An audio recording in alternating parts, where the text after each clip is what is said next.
अस्सलाम वालेकुम स्टूडेंट। आज मैं आपके सामने एक्सरसाइज नंबर 19.1 लेकर हाजिर हुआ हूँ। आप मेरी पिछली वीडियोस देख सकते हैं। 18 चैप्टर मैंने क्लोज ख़त्म करा दिया था, कंप्लीट करा दिया था। आप उनकी वीडियो भी देखिएगा, इंशाल्लाह आपको बहुत अच्छा लगेगा। ठीक है, तो आज जो है आपके सामने एक्सरसाइज नंबर 19 पॉइंट लेकर आपके सामने मौजूद हूँ मैं। इसके अंदर जो है काफ़ी ज़्यादा सवाल आते हैं इस एक्सरसाइज के अंदर। दरअसल ये यूनिट जो है, ये चैप्टर सिर्फ 2 एक्सरसाइज पर मुश्तमिल है, 19.1 एंड 19.2। मैंने गेस्ट पेपर में इसकी निशानदही भी कर दी थी आपके सामने। आप मेरा गेस्ट पेपर भी वॉच कीजिएगा और उसके मुताबिक तैयारी कीजिएगा, इंशाल्लाह आपको सब समझ में आ जाएगा। ठीक है, ये 19.1 का जो क्वेश्चन नंबर 1 है, उसमें आप अपनी बुक खोल लें, देख लें, उसमें भी आपको नजर आ जाएगा लिखा हुआ। सिंप्लीफाई करना the type of each of the following matrices. Matrix की जो इकसाम होती हैं, काइंड्स होती हैं, ठीक है, तो उनके मुतालिक ये पहला हमारा सवाल है। इनके आपको इस दे रखे हैं क्वेश्चन, इनके नाम लिख के दिखाने कौन कौन से मैट्रिक्स है। ठीक है, लेकिन इससे पहले मैं आपको क्वेश्चन नंबर 2 कराना पसंद करूंगा, ताकि आपको थोड़ा बहुत ये बाद में समझ में आएगा। पहले वो आपको क्वेश्चन नंबर 2 समझ में आए तो अच्छी बात है। पहले हम लोग जो है क्वेश्चन नंबर 2 करते हैं। ठीक है, तो क्वेश्चन नंबर 2 देखते हैं उसमें क्या लिखा है, फिर हम आपको क्वेश्चन नंबर 1 बाद में कराएंगे ताकि आपकी समझ में आ जाए। देखिए, क्वेश्चन नंबर 2 में लिखा है what is the order of the following matrices. ठीक है, ऑर्डर मालूम करना है इसके अंदर हमने कि इन मैट्रिसेस का जो है ऑर्डर बताइए कौन कौन सा है। तो बेटा, ऑर्डर देखने का तरीका ये होता है कि मिसाल के तौर पर क्वेश्चन नंबर 1 आपके सामने लिखा हुआ है 0 1 -1 2 0 3 -1 -3 2। ये जो अंदर वाली जो आप देख रहे हैं नंबर्स, इनको कहते हैं एलिमेंट्स। क्या कहते हैं इनको? एलिमेंट्स कहा जाता है। ठीक है, और आप ये ब्रैकेट भी लगा हुआ देख रहे हैं, ये इसको मैट्रिक्स कहा जाता है। ठीक है, तो अंदर जितने एलिमेंट्स हैं ना, इनको हम 2 कैटेगरी में तब्दील कर लेते हैं, उसकी मैं वजाहत जो है आपको एरोवाइज करके दिखाता हूँ।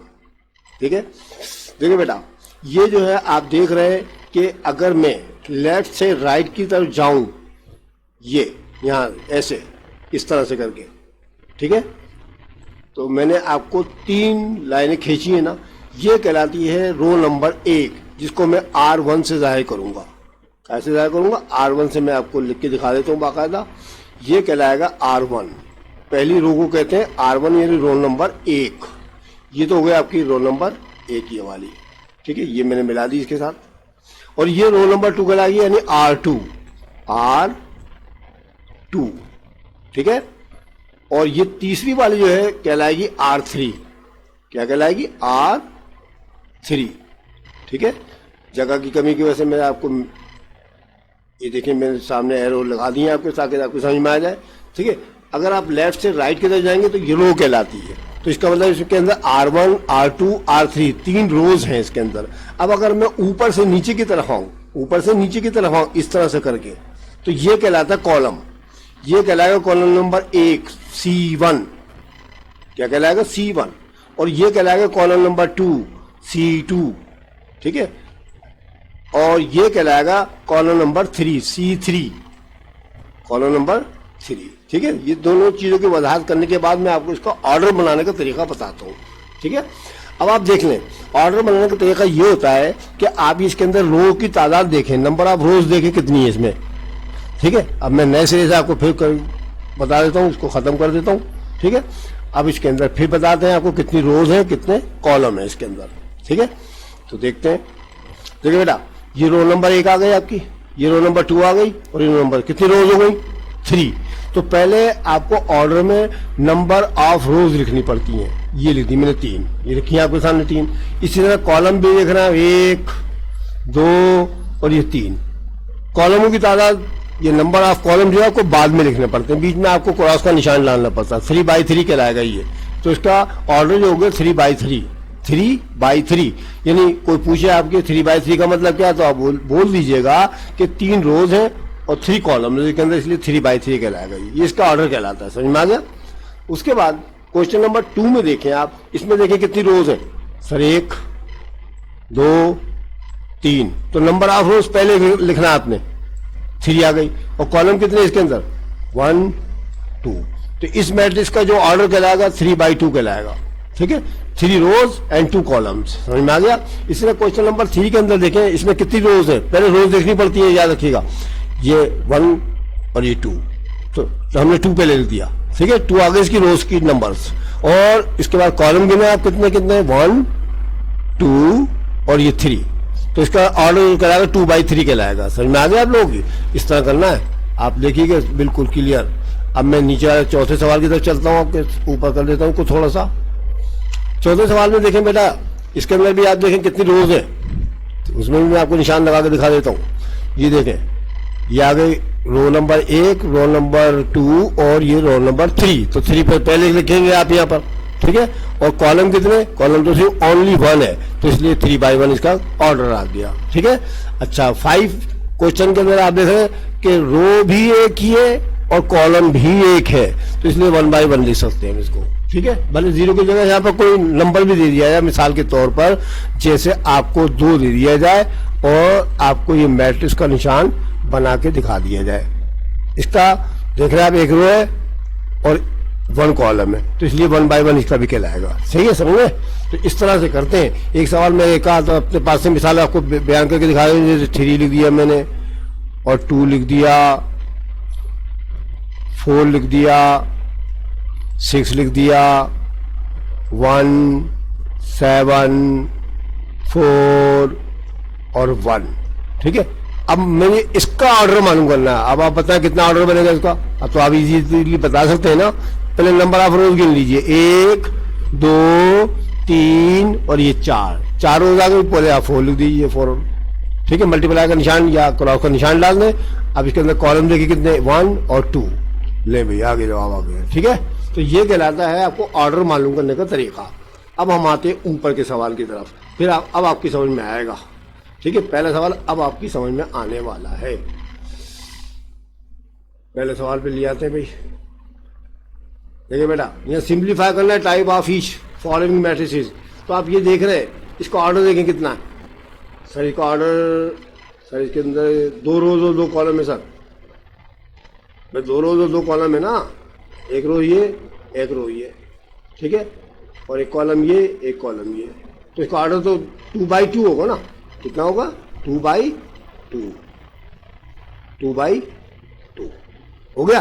तो बेटा जिसका ऑर्डर 2/2, 3/3, 4/4 जो भी हो, उसको कहते हैं स्क्वायर मैट्रिक्स, ठीक है। स्क्वायर मैट्रिक्स कहते हैं। इसकी एक मिसाल और दे देता हूं मैं आपको। जैसे मिसाल में स्क्वायर मैट्रिक्स की एक और भी देख लें, 3 1 2 1 0 4 और 5 और 6 और समझ लें 1, ठीक है। ये मैंने आपके सामने लिख के दिखाया।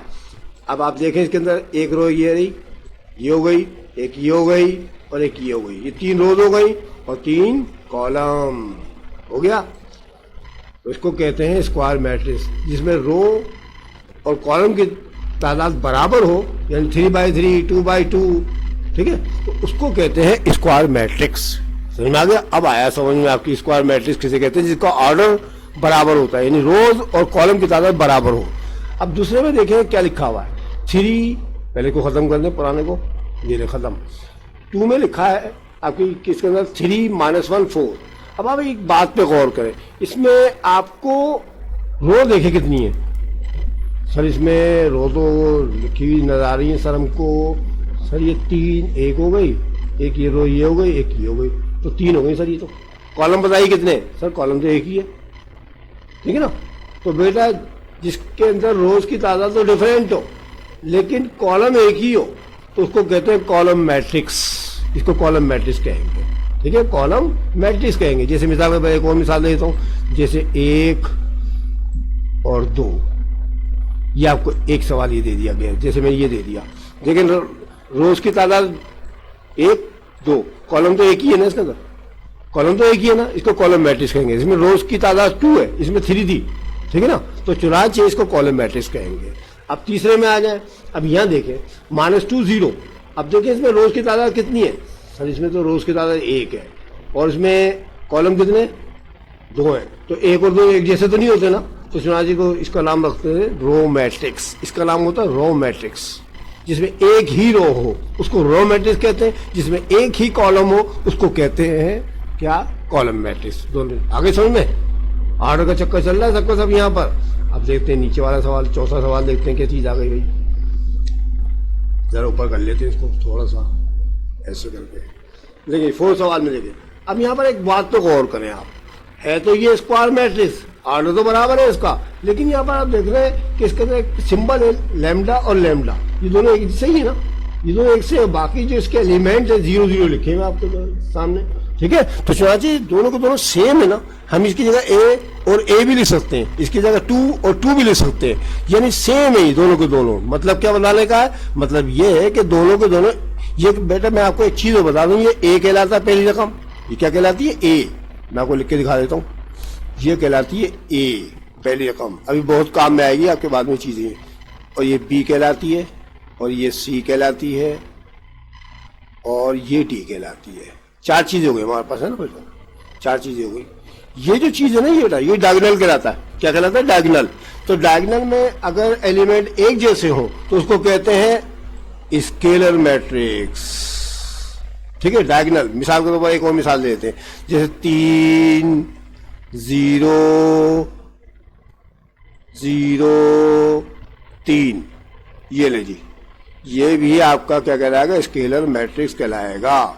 ये दोनों 3 एक जैसे निकले, इसका डायगोनल बराबर है, दोनों के दोनों सेम है, ठीक है, आइडेंटिकल है, ठीक है। तो चुनाचे ये कहलाएगा आपका स्केलर मैट्रिक्स। और नंबर 5 में देखें आप, अब जरा गौर करें, ये ए है, ये डायगोनल है, देखें यहां से लेके यहां तक डायगोनल कहलाएगा। ये मैंने आपको बता रहा, ये 2/2 है और ये 3/3 का ऑर्डर है इसका, ये तीनों के तीनों डायगोनल कहलाएंगे। अब आप एक बात पे गौर करें, यहाँ ए लिखा है या बी लिखा है या सी लिखा है ना, लिखा ना ये, तो चुनाचे अगर ये डिफरेंट हो तो ये स्केलर नहीं कहलाएंगे, बल्कि ये कहलाएंगे डायगोनल मैट्रिक्स, ठीक है। स्केलर जब होंगे जब, अगर जैसे ए होता, मैं यहाँ भी ए लिख के दिखा देता हूँ, चले आपको, ये भी ए कर दिया और ये भी ए कर दिया, ये होते स्केलर मैट्रिक्स, तीनों सेम होते तो, ठीक है, समझ में आ गया।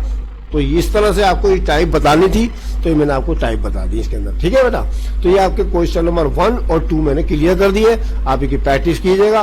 और किताब के अंदर आपके पास जो बुक है उसके अंदर पीछे की आप खोले, यानी कि पेजेस पे जाएंगे तो आपको उसके अंदर मुख्तलिफ जो है इसकी सब डेफिनेशन वगैरह सब लिखी हुई है, आप उसका जरा मुताला कर लीजिएगा, ठीक है। अच्छा जी, अब हमारे पास क्वेश्चन नंबर 1 और 2 तो क्लियर हो गया, ठीक है। अब हम आते हैं सेकंड पेज की तरफ। क्वेश्चन नंबर 3 हमारे पास ही आ गया, ठीक है। Check whether the following matrices symmetric का सिमेट्रिक है या फिर इसके और सिमेट्रिक्स है। अब ये क्या चीज होती है, जरा ये भी देख लेते हैं, इसको भी जरा बड़ा कर दे ताकि समझ में आ जाए। ये ले मैंने बड़ा कर दिया इसको, ठीक है, ये ले मैंने एहतियात से इसको बड़ा कर दिया। अब नीचे लिया हूं थोड़ा सा ताकि आपको क्लियर नजर आए थोड़ा सा, ठीक है। सवाल आपके सामने लिखा हुआ, check whether the following matrices symmetric और इसके सिमेट्रिक्स। अब ये क्या चीज होती है भाई, अब ये भी देख ले। उससे पहले मैं आपको एक चीज बताऊंगा, फिर आपकी समझ में आएगी, क्योंकि मैं बेसिकल चीजें पहले बताना पसंद करता हूं, क्योंकि अगर मैं डायरेक्ट आपको बता दूंगा ये इस तरह से होता है, उस तरह से होता है, तो आपके पल्ले कुछ भी नहीं पड़ेगा। तो पहले मैं आपको एक बेसिक चीज बता दूं, वो क्या बताने वाला हूं मैं, आप देखें क्या बताने वाला हूं मैं, इसी के ऊपर बना दूंगा आपका काम, ठीक है। तो देखते हैं भाई, देखिए बेटा, ये इसी के ऊपर बना देते, कोई मसला नहीं। ये मैंने आपको एक मैट्रिक्स बनाया इस तरह से करके, ठीक है, 2 3 5 1 4 2 6, कोई से भी ले लें जो आपके मन में आए लिख दें। मैं आपको कोई किताब के लिखे हुए नहीं दिखा रहा हूँ, जो मेरे जहन में आया लिखता चला जा रहा हूँ मैं। आपको 3/3 का आपने बना दिया, ठीक है। आप चाहें तो 2/2 का भी बना सकते हैं, ठीक है, वो भी मैं आपको बना के दिखा रहा हूँ। देखिए मैं यहाँ बना रहा हूँ उसको, ताकि आपको दोनों तरह की मिसालें आपकी समझ में आए ना, तो बहुत मजा आएगा आपको। 2 4 1 6, ये लीजिए मैंने आपके सामने लिख दिया ये, ठीक है। ये 2/2 का ऑर्डर है और ये 3/3 का ऑर्डर बना दिया मैंने। अब आप एक बात पे गौर करें, ये क्या 2 3 5 रो नंबर 1 है ना, ये रो नंबर 2 है ना, ये रो नंबर 3 है ना। तो हम एक काम करते हैं, बराबर का निशान डालते हैं। ये रो नंबर 1 है ना 2 3 5, इसको मैं कॉलम नंबर 1 बना देता हूं, 2 3 और ये 5, इसको मैंने कॉलम नंबर 1 में कन्वर्ट कर दिया भाई। ठीक है, देखो 2 3 5 रो नंबर 1 थी, R1 थी, मैंने इसको C1 बना डाला। इसी तरह 1 4 2 है, इसको मैं कॉलम नंबर 2 बना दूं। ये रो नंबर 2 है आपकी, ठीक है, R2 है ना ये, इसको कॉलम नंबर 2 बनाता हूं मैं, 4 और ये 2 हो गया। अच्छा, फिर उसके बाद ये रो नंबर 3 थी ना 6 1 3, इसको मैं कॉलम नंबर 3 में चेंज कर देता हूं, 6 1 और ये 3 हो गया। मैट्रिक्स का निशान बनाया। अब इसको कहते क्या है, इसको बोलते हैं बेटा ये फर्स्ट किया मैंने ए के बराबर है, ये सवाल मेरा, ये जो सवाल है ना मेरा, ये जो मैंने लिखा है ए बराबर है इसके बराबर, यानी इसके बराबर ले लिया, ये पूरा का पूरा सवाल ए के बराबर है। अब मैंने इसका एक रो को कॉलम में तब्दील कर दिया है, फर्स्ट रो को फर्स्ट कॉलम में तब्दील कर दिया, सेकंड रो को सेकंड कॉलम में तब्दील कर दिया, थर्ड रो को थर्ड कॉलम में तब्दील। इसको बोलते हैं बेटा ट्रांसपोज ऑफ ए कहते हैं इसको। तो इसका जवाब आ जाएगा बेटा, ए लिखेंगे और ए की पावर में टी लिख देंगे छोटा सा ऐसा करके, ए टी, ये इसको पढ़ते हैं ट्रांसपोज ऑफ ए। इसकी क्या पहचान है, आपसे बोले ट्रांसपोज क्या होता है, तो आप ये कहिएगा कि रो को कॉलम में तब्दील कर दें, कॉलम को रो में तब्दील कर दें, वो इसका एटी यानी ट्रांसपोज ऑफ ए कहलाता है। समझ में आ गया, समझ में आ गया नहीं आ गया, ट्रांसपोज इसको कहते हैं। ये आ गया आपका 3/3 का, इसका भी देख लेते हैं बेटा, इसका क्या ट्रांसपोज आएगा, इसका भी वही करना। 2 1 रो नंबर 1 ना, तो मैं तो 2 4 इसकी R1 है ना, मैं इसको बना दूं कॉलम 2 4, ये बना दिया, और 1 6 कॉलम नंबर 2 बना देता। ये ले भैया 80 आ गया इसका। अगर बी सवाल, अगर इसको हमने बी के बराबर लिखा तो ये बी टी कहलाएगा, सी के बराबर तो सी टी कहलाएगा, वगैरह वगैरह। तो ट्रांसपोज ऐसे बनाते हैं कि आपने रो को कॉलम में तब्दील करने, खत्म बात, छुट्टी। ठीक है, आगे समझ में देखिए, अब ये इसके अंदर ये आएगा ना, इसलिए मैं आपको बता रहा था। ट्रांसपोज समझ में आ गया, ओके करें आगे। जी सर समझ में आ गया। रो को कॉलम में तब्दील करने का तरीका ट्रांसपोज ऑफ ए कहलाता है, A T B T C T जो भी हो। अभी देखें आपके सवाल भी आएंगे तो भी आपकी समझ में पक्का आ जाएगा बिल्कुल। ठीक है, आप तो वैसे ही बहुत अच्छे बच्चे हैं भाई। सवाल नंबर 1 ले लेते हैं। अब हमें सिमेट्रिक एंड इसके सिमेट्रिक में डिफरेंस करना है कि इसमें बताइए सिमेट्रिक कौन सा है और इसके सिमेट्रिक कौन सा है। चले भाई देखते हैं। तो ये बेटा ये क्या चीज है, 1 1 -1 है ना, है ना 1, ये R1 है ना हमारे पास। ठीक है, ये R1 है, ये R2 है और ये R3 है। तो मैं आपको थोड़ा सा लिख के बता देता हूँ ताकि आपको ना समझ में आए, नहीं तो डायरेक्ट एक ही चीज से समझ में नहीं आएगा। मैं एक सवाल की वजाहत कर देता हूँ, बाकी आपको जवानी बता दूंगा। चले मैंने ये फिर खाली बना लिया है। ठीक है, खाली बना लिया। ये 1 1 -1 है ना, रो नंबर 1 थी ना, तो मैंने बना लिया भाई इसको 1 1 -1, कॉलम नंबर 1 में तब्दील कर लिया इसको, इस सारे को। ठीक है, अब ये 1 2 0 है, लो भाई 1 2 0 भी बना दे, 1 2 0। ठीक है, अब ये तीसरी रो क्या, -1 0 5, -1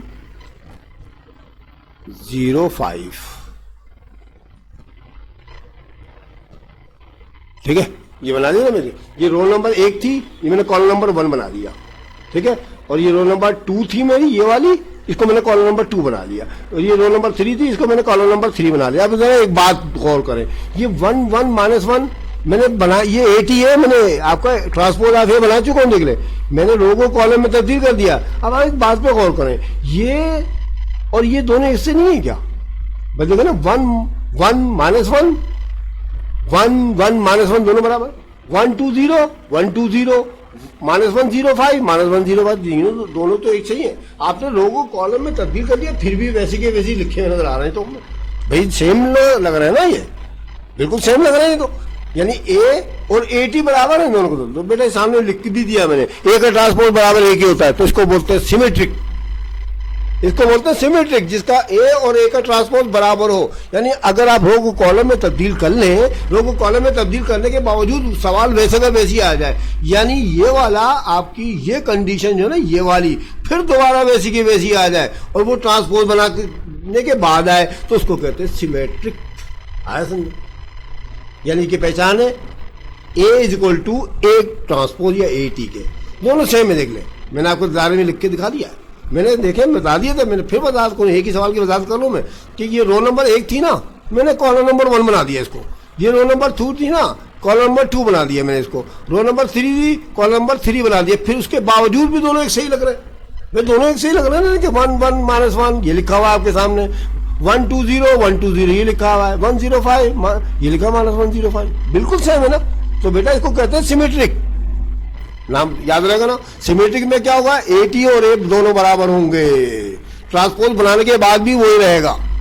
ए का आप ट्रांसपोज बनाए, बी का ट्रांसपोज बनाए, दोनों सेम होंगे बराबर, उसको कहते हैं सिमेट्रिक। आगे समझ में? चलो आगे जी सर आ गया।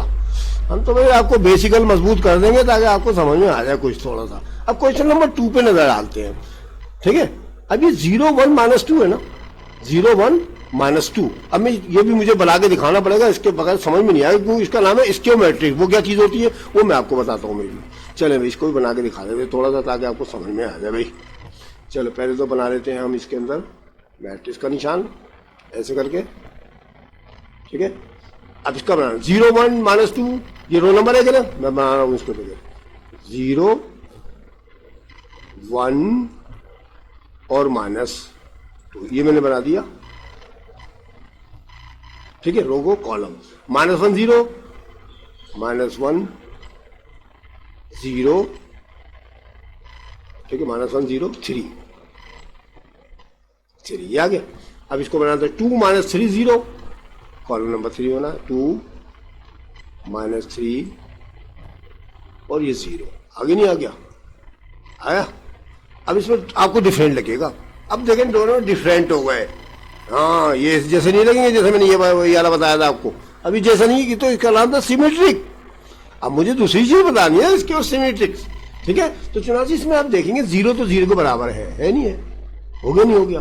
बल्कि एरो से बताता हूं मैं आपको, एरो लगा के दिखाता हूँ। चले भाई एरो देखिए भाई 0 0 के बराबर है। ठीक है, ये 1 का है सर, ये 1 तो प्लस का है, ये क्या आ गया भाई? अरे ये क्या चीज आ गई? ये तो -1 आ गया, साइन चेंज हो गया ना, हो गया। अच्छा ये माइनस का 2 है ना, देख ले कि क्या में तब्दील हो गया, प्लस के 2 में हो गया। अब माइनस का 1 था, ये सर ये प्लस का 1 लिख रहा है तो नीचे मैं भी आपको क्लियर करके भी दिखा दूंगा। सब उलट पुलट होगा, 0 0 में रहेगा, 0 0 में रहेगा। देखने में सबको क्लियर कर लो बराबर। ये 3 प्लस का था ना, देखो माइनस का 3 हो गया। सब आराम से चेंज हो रही, उल्टी सब उलट रहा है काम। 2 प्लस का था ना, माइनस का 2 हो गया, देखे आगे नहीं हुआ।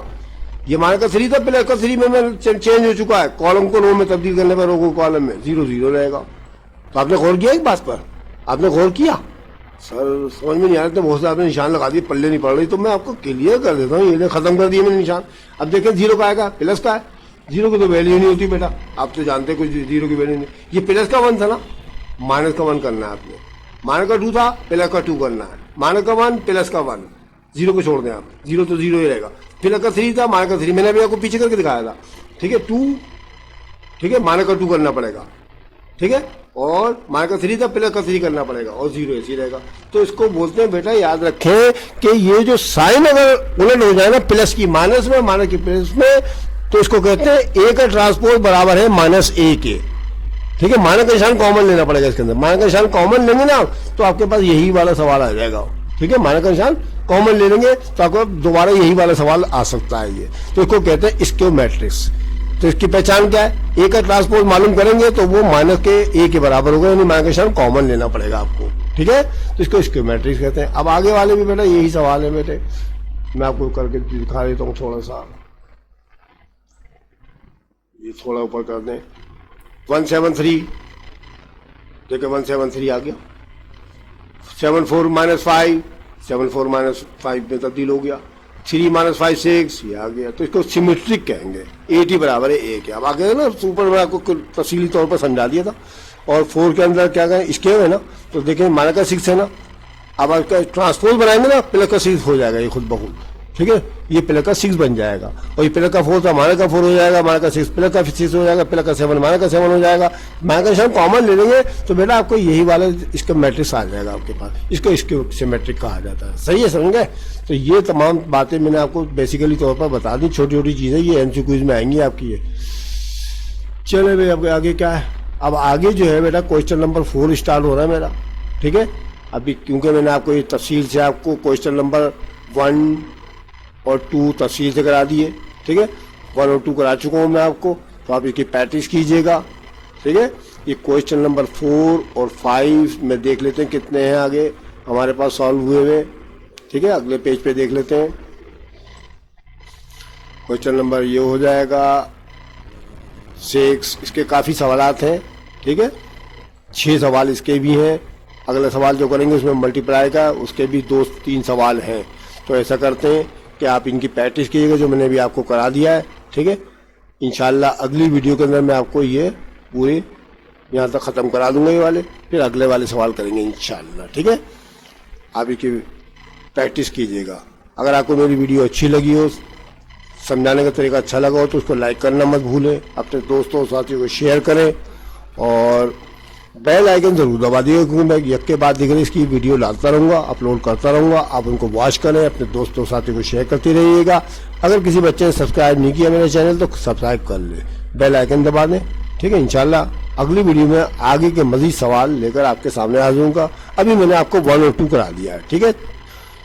खुदा हाफिज़।